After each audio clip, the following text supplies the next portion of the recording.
So it looks like the dispatch situation with censorship on Nintendo Switch and Switch 2 might finally be resolved.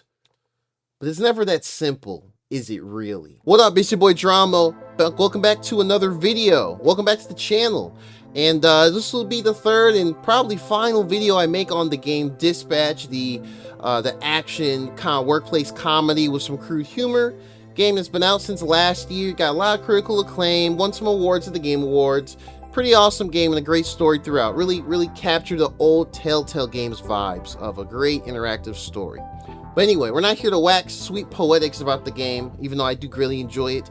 We're here to talk about Adhoc Studio's latest update for the Switch and Switch 2 version that claims to remove some of the censorship, not all. So we're going to dig deeper into that. But before we get started, go ahead and give a like on the video and subscribe if you like content like this and more from your boy. So let's go ahead and move right on over to the page. Shout out to Nintendo Everything. They have the article here for us, ready to go. Dispatch got a Switch 2 and Switch update to reduce censorship. Adhoc Studio just announced a new update for the Nintendo Switch 2 and Switch versions of Dispatch to address censorship issues. And the patch is actually live right now. It's live right now. Be sure to download the HR violations from the Nintendo eShop after installing it. Here's a community message from Adhoc Studio themselves regarding the update. Hey everyone, today we released a free update for Dispatch that tackles the black bar censorship that disappointed many of our Switch players back in January. Before we get into the story of how we got here, we want to be clear that some censorship will have to remain in the Switch version. You can read about the contents of the HR violations update in the patch notes below. We're not going to look at the exact nitty-gritty of the patch notes. We're going to look at the infographic they provide us here first and foremost. Okay, so this is the HR violations pack, the visual that Adhoc Studio prepared for us, which is great. So far it says the default settings for the Americas, Europe, and Australia, New Zealand, partial visual censorship. You can expect to see chest, rear, and obscene gestures, but not genitals or Invisigal dream audio, which if you play the game, you know if you know what that is. I think this is honestly a fair trade-off. Having as much of this, censorship gone for just your regular scenes throughout the story itself and with different character interactions, I think it's part of the charm and kind of style of what this game is trying to come across regarding its type of dialogue and writing. So I think that's good. No explicit genitals like groin, rear area. There's a funny gag in like one of the episodes where there's a fight in like a donut shop or something, and then the owner, he kind of burns his rear and he's like laid out on the floor with his rear facing upward. So it's like that. you can see his crack. it's silly, but what I imagine is this is gonna be some sort of like maybe they'll keep the black bar there. We'll see. We'll definitely see. For Korea, Hong Kong, Taiwan, and Southeast Asia, it looks like you're not so lucky.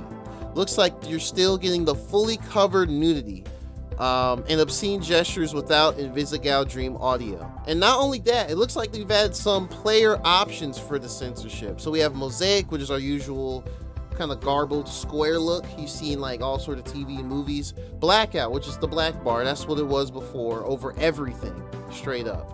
And then chaotic, which looks to be more silly, just random images and goofy stuff on top of the groin and rear and those type of genital areas. So at least they had a little fun with the chaotic version too. And good to note here, the DLC will not be available in Japan due to regional censorship requirements. Very interesting, very interesting. So with this update, would that mean it's time to buy the game? I mean, even with my previous videos, even though I personally was not a fan of them censoring, less to do with the actual act of it, but more so they just didn't provide any clear communication that this was going to be the case for this version prior to its release back in January. Like I said in my previous video, if that was the case, I think this would have gone off a bit better, but it is what it is. We're almost 6 months later, so you live and you learn. Adhoc did give us a bit more context on what really happened with this version. So we'll go ahead and read the short version paragraph here. Approaching launch and running out of time and resources, we were surprised to learn that our game would require some level of censoring in all regions, not just the few we were already planning for. In a difficult spot, we decided to use a single switch build. A single switch build. Does that sound familiar? That complied with Nintendo's strictest regional rating.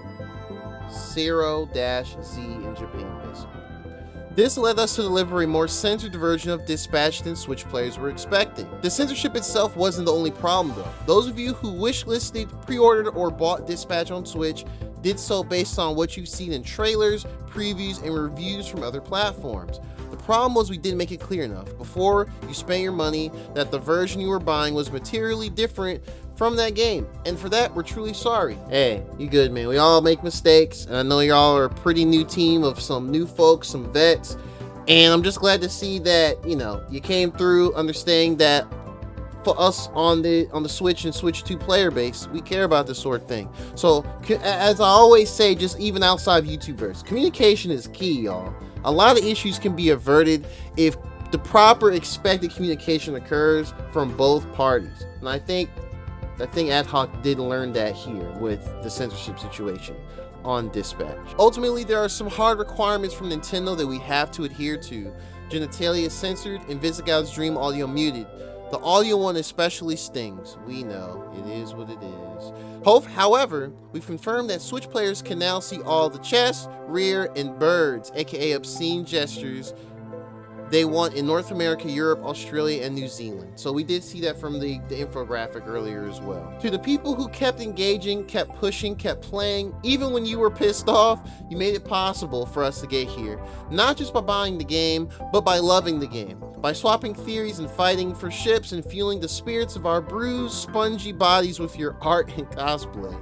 We can't promise we won't mess up sometimes. In fact, we should probably promise we will. But what we can say is that we'll keep showing up and honoring the success story you created. More soon. So all in all, a happy ending. As far as me originally wanting to support this version of the game, I think they've come around, and I mean, I'm not someone that needs all the nudity in games just to be, I'm an adult or anything like that, but it's a good gesture. I acknowledge it. Thank you, Adhoc Studio. You did great. I will actually be getting a second copy of this on my Switch 2 now, because I think it'll be great to run through the story again. I ran through it once on my Steam version. I want to run through it again. Something great to have in handheld mode, you know, late at night before I'm about to go to bed, after a hard day at work. And yeah, so kudos. Great. Looking forward to your next stuff as well. And hopefully you can get it on Switch 2 day and date along with the other platforms like PC and PlayStation 5. And I think Xbox should have the game now too, right? I will hope so. It's been months since we talked about this, right? Anyway, that's the update. Looks like there's some censorship there, but it's for the most egregious parts. And ultimately, if you're trying to see all of that, yeah, I don't know. You might be a freaky frog, bro. Alright, thank you for watching the video. Again, if you liked the content here, and if you want to get caught up before catching this video first on what happened in the first 5-6 months of 2026 regarding Dispatch and Switch 2, check out my other 2 videos. I'll have them pop up in the corner here, in addition, again, to the description below. Thank you for watching. Please subscribe if you enjoyed this content. Peace out.